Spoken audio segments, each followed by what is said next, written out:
Hello friends, welcome to V1 Tamil jobs. இந்த வீடியோவில் நம்ம பார்க்க போகிற ஜாப் நோட்டிஃபிகேஷன் என்னென்னு பார்த்தீங்கன்னா, நம்ம மத்திய அரசோட கவர்மெண்ட் ஆஃப் இந்தியாவோட சாதித்யா அகாடமியில் ஒரு சூப்பர் வேலைவாய்ப்பை அனௌன்ஸ் பண்ணியிருக்காங்க.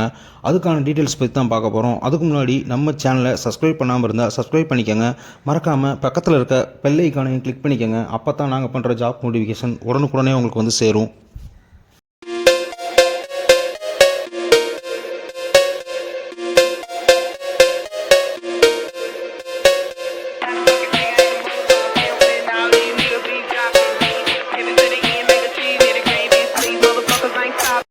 நம்ம கவர்மெண்ட் ஆஃப் இந்தியாவோட மினிஸ்ட்ரி ஆஃப் கல்ச்சர் கண்ட்ரோலில் இருக்க சாகித்யா அகாடமி அட்டானமஸ் ஆர்கனைசேஷனில் ஒரு அருமையான நோட்டிஃபிகேஷன் அனௌன்ஸ் பண்ணியிருக்காங்க.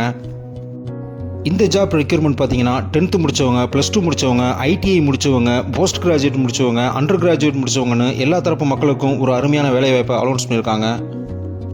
போஸ்ட்டுக்கான டீட்டெயில்ஸ் பார்த்தீங்கன்னா, அட்மினில் டெப்டி செக்ரட்டரி போஸ்ட்டு, அதே மாதிரி சேல்ஸில் deputy secretary post, regional secretary post, assistant editor, publication assistant, sub editor, program assistant, stenographer, proof reader, junior clerk, multi tasking ஸ்டாஃப்னு சொல்லி கிட்டத்தட்ட 11 போஸ்ட்டை அனௌன்ஸ் பண்ணியிருக்காங்க.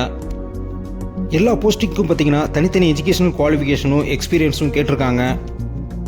அதே மாதிரி ஒவ்வொரு போஸ்ட்டுக்கும் கேட்டகரி வைஸ் ரிசர்வேஷன் அலாட் பண்ணியிருக்காங்க. ஃபஸ்ட்டு 4 போஸ்டிங்கான deputy secretary, regional secretary, assistant editor இவங்களுக்குலாம் போஸ்ட் கிராஜுவேட் முடித்தவங்க அப்ளை பண்ணலாம்னு சொல்லியிருக்காங்க. இந்த போஸ்டிங்லாம் சேலரி பார்த்தீங்கன்னா 67,700 இருந்து 2,08,700 வரையும் கிடைக்கும்னு சொல்லியிருக்காங்க. இது 7th CPC பே மேட்ரிக்ஸில் போஸ்டிங். லொக்கேஷன் பார்த்தீங்கன்னா ஹெட் ஆஃபீஸ், அதாவது நியூ டெல்லியில் இருக்க ஹெட் ஆஃபீஸ், இல்லைனா ரீஜனல் ஆஃபீஸ், மும்பையில் இருக்க ரீஜனல் ஆஃபீஸ், இல்லைனா பெங்களூர் இருக்க ரீஜனல் ஆஃபீஸில் போஸ்டிங் கிடைக்கும். இந்த ஃபஸ்ட்டு 4 செக்ரட்டரி போஸ்டிங்க்கும் டைரெக்டாக இன்டர்வியூ மூலமாகவே செலெக்ஷன் பண்ணிடுவாங்க. இன்டர்வியூவில் உங்கள் பெர்ஃபார்மன்ஸை வச்சு அவங்க செலெக்ஷன் பண்ணுவாங்க.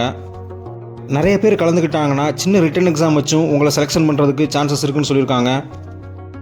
டெப்டி செக்ரட்டரி, ரீஜனல் செக்ரட்டரி 2 பேத்துக்கும் ஏஜ் லிமிட் பார்த்தீங்கன்னா 50 இயர்ஸ் வரையும் கொடுத்துருக்காங்க. அதே மாதிரி அசிஸ்டன்ட் எடிட்டருக்கு 40 இயர்ஸ் ஏஜ் கொடுத்துருக்காங்க. Next publication assistant, sub editor, program assistant இவங்களுக்கான எஜுகேஷன் குவாலிஃபிகேஷன் பார்த்தீங்கன்னா ஏதாவது ஒரு கிராஜுவேஷன் முடிச்சிருந்தா போதும். இவங்களுக்கான சேலரி பார்த்தீங்கன்னா 35,400 இருந்து 1,12,400 வரையும் கிடைக்கும்னு சொல்லியிருக்காங்க. இந்த கேட்டகரியில் அப்ளை பண்ணுற பீப்புளுக்கு ஒரு சின்ன ரிட்டன் எக்ஸாம் கண்டக்ட் பண்ணுறாங்க. அதாவது பார்ட் 1 எக்ஸாம் அண்ட் பார்ட் 2 எக்ஸாம்னு 2 எக்ஸாம் கண்டக்ட் பண்ணுறாங்க. பார்ட் 1 பார்த்தீங்கன்னா 50 மார்க்குக்கு 30 கொஸ்டின் கேட்பாங்க. அதாவது GK, Hindi, English, computer and quantity ஆப்டிடியூடில் இருக்கும் அப்படின்னு சொல்லியிருக்காங்க. பார்ட் 2 பார்த்தீங்கன்னா நீங்கள் எந்த ஜாபுக்கு அப்ளை பண்ணுறீங்களோ அந்த ஜாப் ஓரியன்டாக கொஸ்டின்ஸ் வர்றதுக்கு சான்சஸ் இருக்குன்னு சொல்லியிருக்காங்க. அதுவும் 2 மணி நேரம் நடக்கும் இந்த எக்ஸாம். இந்த எக்ஸாமில் UR கேட்டகரியில் 40% மார்க்கும், அதே SC, ST, OBC, PWD people 35% of மார்க்கும் எடுத்து பாஸ் பண்ணியிருக்கவங்க தான் செலெக்ஷன் பண்ணுவாங்க. இவங்களுக்கான ஏஜ் லிமிட் பார்த்தீங்கன்னா 35 இயர்ஸ் வரையும் கொடுத்துருக்காங்க. நெக்ஸ்ட் ஜாப் பார்த்தீங்கன்னா ஸ்டெனோகிராஃபர் கிரேடு 2க்கானது. இவங்களுக்கான எஜுகேஷன் குவாலிஃபிகேஷன் பார்த்தீங்கன்னா 10th +2 முடிச்சிருக்கணும்னு சொல்லியிருக்காங்க. இந்த ஜாபுக்கு அப்ளை பண்ணுறவங்களுக்கு நல்ல டைப் ரைட்டிங் ஸ்பீட் வேணும் அப்படின்னு சொல்லியிருக்காங்க. 30 வயசுக்குள்ளே இருக்கவங்க இந்த ஜாபுக்கு அப்ளை பண்ணலாம். இவங்களுக்கான சேலரி பார்த்தீங்கன்னா 25,500 இருந்து 81,100 வரைக்கும் கிடைக்கும்னு சொல்லியிருக்காங்க. நெக்ஸ்ட் ஜாப் பார்த்தீங்கன்னா proof reader come general assistant. இவங்களுக்கான எஜுகேஷன் குவாலிஃபிகேஷன் பார்த்தீங்கன்னா ஏதாவது ஒரு டிகிரி முடிச்சிருந்தாலே இந்த ஜாபுக்கு அப்ளை பண்ணலாம். இவங்களுக்கும் மேக்ஸிமம் ஏஜ் லிமிட் பார்த்தீங்கன்னா 30 வயசுக்குள்ளே இருக்கவங்க அப்ளை பண்ண முடியும்.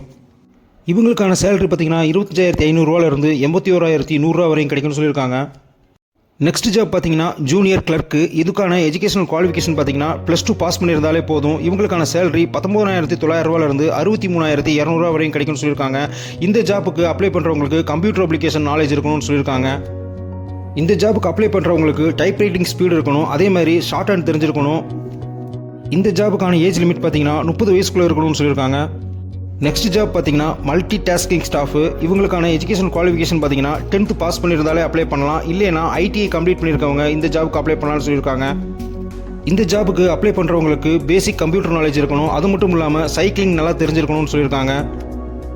இந்த ஜாபுக்கெலாம் அப்ளை பண்ணுற முறை பார்த்தீங்கன்னா அவங்க ஆஃப்லைன் அப்ளிகேஷன் ஃபார்ம் கொடுத்துருக்காங்க. அந்த அப்ளிகேஷன் ஃபார்ம் ஃபில் பண்ணி தேவையான அட்டாச்மெண்ட்ஸ், அதாவது உங்களுடைய சர்டிஃபிகேட் காப்பீஸ் எல்லாம் அட்டாச் பண்ணி வர்ற 16/9/2024 அவங்க கொடுத்துருக்க அட்ரஸ்க்கு அப்ளிகேஷன் ஃபார்மை நம்ம அனுப்பிச்சிடணும். அப்ளிகேஷன் அனுப்புறதுக்கு முன்னாடி அவங்க ஜென்ரல் இன்ஸ்ட்ரக்ஷன் கொடுத்துருக்காங்க. ஒரு தடவை ரீட் பண்ணிவிட்டு அதுக்கப்புறமா அப்ளை பண்ணுங்கள். ஒன்றுக்கு மேற்பட்ட ஜாப்புக்கு அப்ளை பண்ணுறதா இருந்தால் எந்த ஜாப்புக்கு அப்ளை பண்ணுறோமோ அந்த ஜாப்பை மென்ஷன் பண்ணிட்டு தான் அப்ளை பண்ணணும்னு சொல்லியிருக்காங்க. அதே மாதிரி அப்ளிகேஷன் ஃபார்ம் ஃபில் பண்ணுறப்ப எந்த ஒரு மிஸ்டேக்கும் இல்லாமல் ஃபில் பண்ணுங்கள். ஒரு தடவை அப்ளிகேஷனில் ஏதாவது மிஸ்டேக் ஆயிடுச்சுன்னா அந்த அப்ளிகேஷனை அவங்க ரிஜெக்ட் பண்ணிடுவாங்க. இந்த ஜாப் நோட்டிஃபிகேஷனுக்கான லிங்க்கையும் வெப்சைட் அட்ரஸையும் டிஸ்கிரிப்ஷன் பாக்ஸில் கொடுத்துருக்கேன், மறக்காமல் யூஸ் பண்ணிக்கோங்க. அவங்க கேட்டிருக்க குவாலிஃபிகேஷன் அண்ட் எக்ஸ்பீரியன்ஸ் உங்களுக்கு இருந்துச்சுன்னா உடனே அப்ளை பண்ணுங்கள். சப்போஸ் உங்கள் ஃப்ரெண்ட்ஸ் யாராவது இந்த ஜாபுக்கு எலிஜிபிளாக இருந்தாங்கன்னா அவங்களுக்கும் இந்த வீடியோவை ஷேர் பண்ணுங்கள், அவங்களுக்கும் யூஸ்ஃபுல்லாக இருக்கும். இந்த அப்ளிகேஷன் ஃபார்முக்கான லிங்க்கையும் டிஸ்கிரிப்ஷன் பாக்ஸில் கொடுத்துருக்கேன், மறக்காமல் டவுன்லோட் பண்ணி யூஸ் பண்ணிக்கோங்க. All the best friends, thank you.